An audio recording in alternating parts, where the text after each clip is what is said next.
Hello दोस्तों, स्वागत है आपका फिर से आपके अपने channel study for mind boost में। तो हम लोग जो डिस्कशन कर रहे हैं वो अपना डिस्कशन कर रहे हैं क्लास 10 की मैथ, जो कि राजीव प्रकाशन की है, जो कि बेस्ड ऑन NCERT है। तो इसमें से हम लोगों ने प्रश्नावली 1.1 और 1.2 के सारे क्वेश्चन हल कर चुके हैं। आज जो हम लोग डिस्कशन करेंगे वो करेंगे बहुविकल्पी प्रश्न। बहुविकल्पी प्रश्न में अपने 14 क्वेश्चन हैं। तो ये 14 के 14 क्वेश्चन हम लोग आज ही इसको सॉल्व कर देंगे एक ही वीडियो में। फिर इसके अगली वीडियो में विविध प्रश्नावली के 6 क्वेश्चन है वो हल करेंगे। तो आइए बिना किसी देरी के शुरुआत करते हैं। अपना सबसे पहला क्वेश्चन की ओर बढ़ते हैं। आप लोग देख सकते हैं आपका पहला क्वेश्चन आपके सामने। यदि 65 और 117 के HCF को 65m-117 के रूप में व्यक्त किया जा सके तो m का मान ज्ञात करना है हमें। यानी कि हमें m का मान बताना है और हमें ऑप्शन दिया हुआ है A4, B2, C1, D3। तो आइए इसको हल करते हैं। सबसे पहला क्वेश्चन,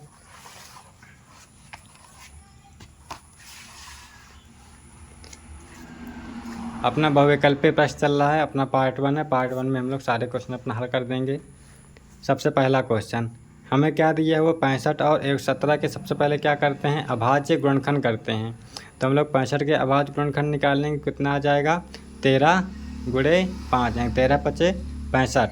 फिर 117 के अभाज्य गुणनखंड निकालेंगे तो क्या आ जाएगा 13 × 3 × 3 13 39 39 3 का 117। यानी 65 और 117 का HCF कितना आया अपना, तो HCF अपना आया 13 आया। और HCF क्या होता है, जो दोनों संख्याओं में कॉमन है। तो अपना 13 ही दोनों में कॉमन मिल रहा है तो HCF 13 आ गया। फिर अपने क्वेश्चन में दिया गया था कि HCF बराबर 65m-117।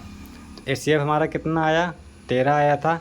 तो हमने HCF की जगह पर 13 रखा इक्वल 65m-117।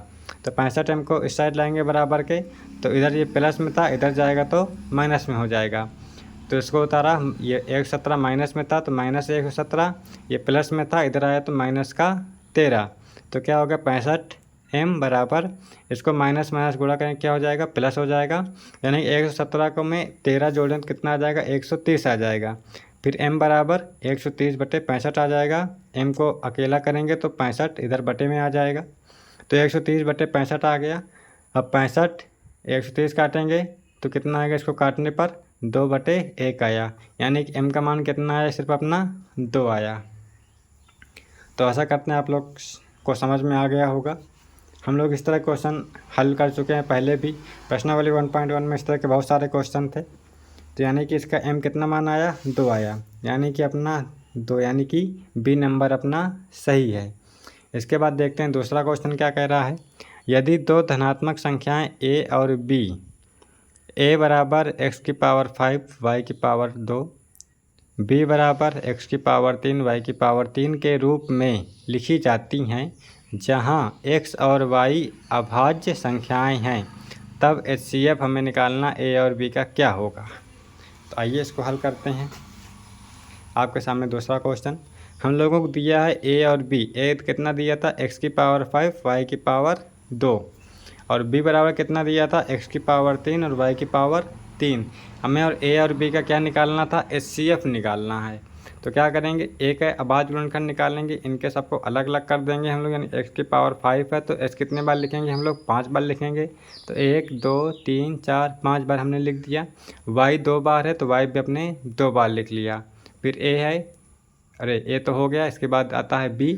तो B को x⁵3 है y⁵3, यानी x को हमने 3 बार लिखा और y को भी 3 बार लिखा, ये हमने लिख लिया।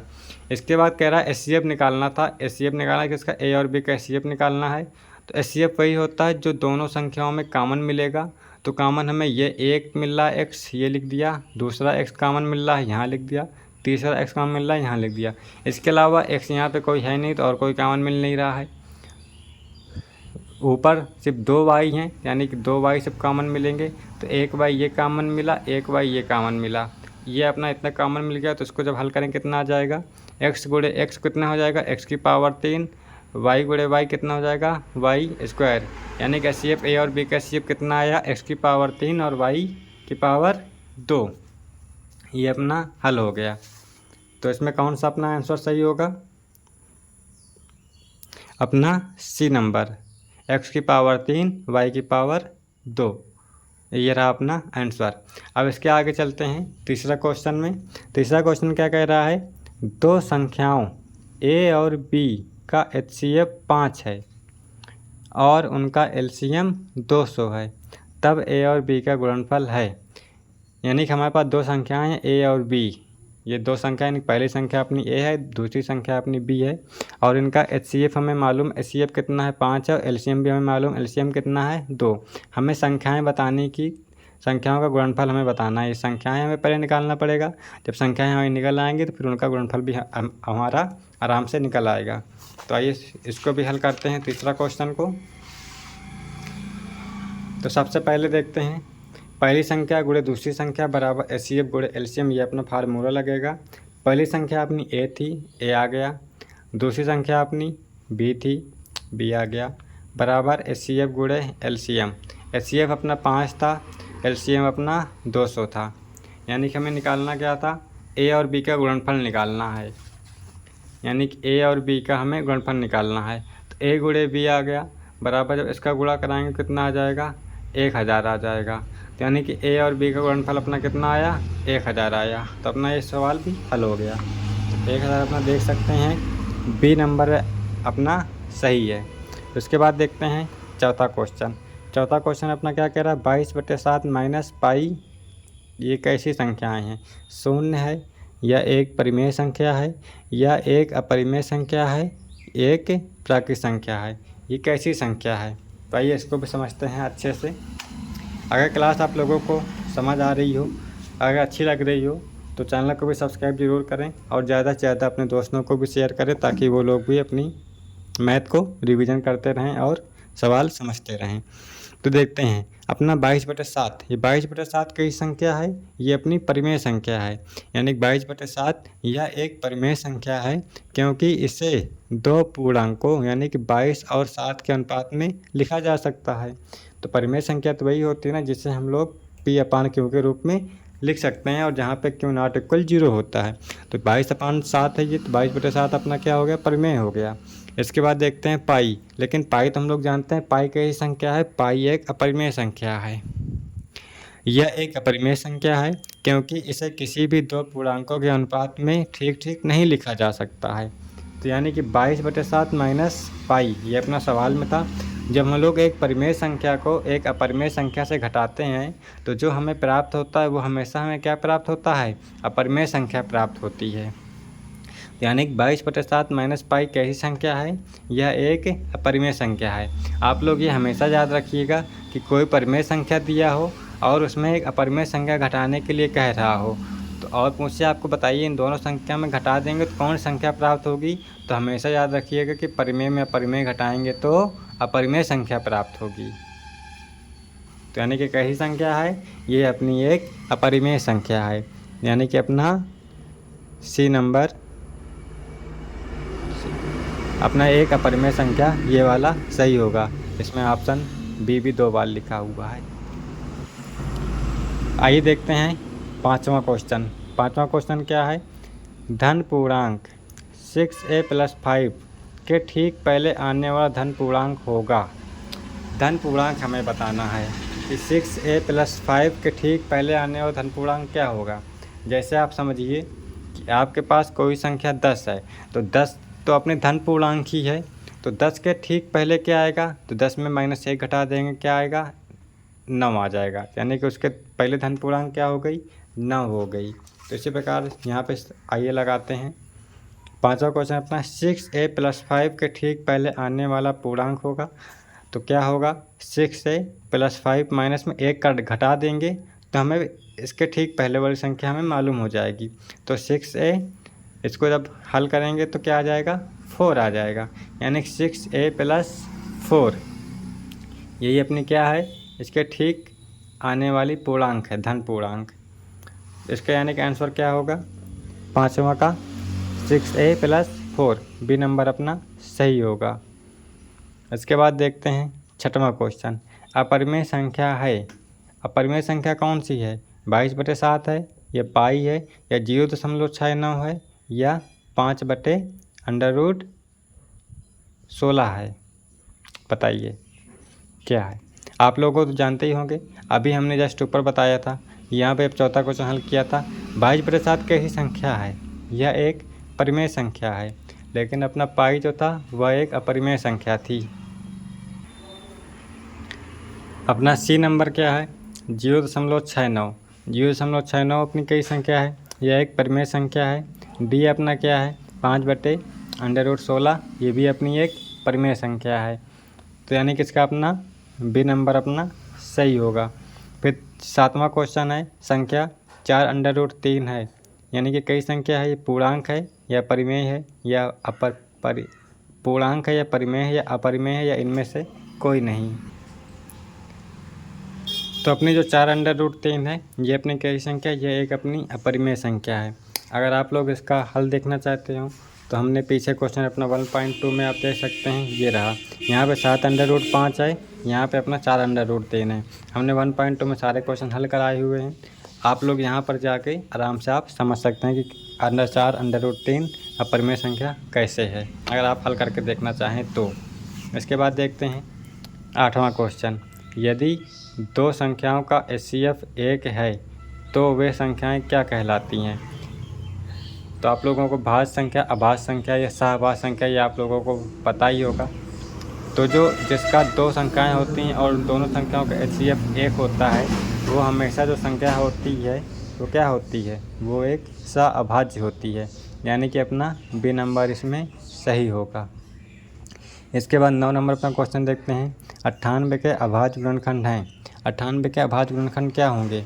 तो आइए इसको देखते हैं, आपको हल करके दिखाते हैं। अगर आप लोग देखना चाहें तो उन क्वेश्चनों को भी यहाँ पे मैंने किया है। अपरिमेय संख्या, यहाँ पे अपना बी नंबर सही था 6वां क्वेश्चन में। और 7वां क्वेश्चन 4/√3 में, इसमें अपना अपरिमेय सही था। और एक बात ये याद रखिएगा कि परिमेय संख्या से अपरिमेय का जो गुणनफल होता है वो भी हमेशा अपरिमेय होता है।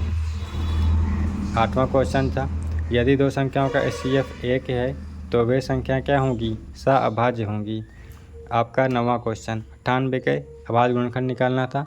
तो 98 का करेंगे, 98 काटेंगे 2, 7, 7 से कटेगा तो 98 कितना आया? 2 × 7 × 7, यानी कि 2 × 7, 2 बार 7 की पावर 2, कितना आ गया? 2 × 7 की पावर 2, यानी कि इसमें अपना कौन सा आंसर सही होगा? तो इसमें जो सही होगा अपना सी नंबर सही होगा, 2 × 7 की पावर 2। फिर अपना 10वां क्वेश्चन देखते हैं।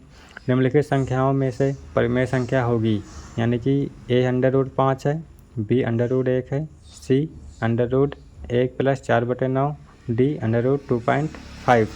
तो इन चारों में कौन संख्या अपनी परिमेय संख्या होगी?